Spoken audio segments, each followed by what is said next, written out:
Pengadilan Tindak Pidana Korupsi Jakarta kembali menggelar sidang lanjutan korupsi timah yang menjerat bos smelter swasta CV Venus Inti Perkasa, Tamron alias Aon.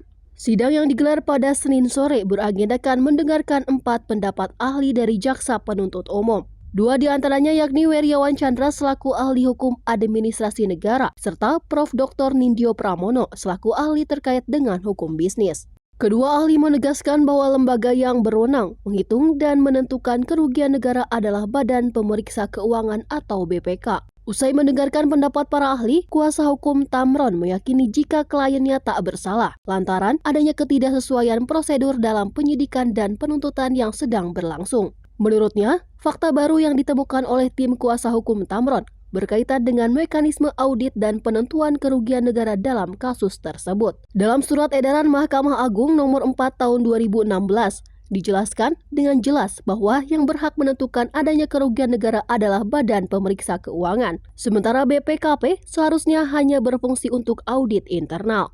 Dengan terungkapnya fakta baru, tim kuasa hukum berharap agar kasus ini bisa berjalan lebih transparan dan adil. Kita optimis Pak. Tadi ahli dari administrasi negara tadi juga menjelaskan bahwa ada langkah-langkah yang tidak serta-merta bisa seseorang itu dijadikan tersangka atau dinyatakan telah melakukan perbuatan yang mengakibatkan terjadinya kerugian negara. Ada prosedur yang mendahuluinya yang menurut kami itu tidak terpenuhi.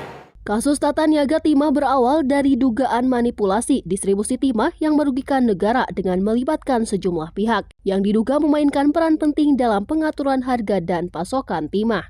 Namun, proses hukum yang berjalan sempat menuai kritik karena dianggap mengabaikan banyak prosedur hukum yang harusnya dilalui. Dari Jakarta, Dio Malau, Sinpo TV melaporkan.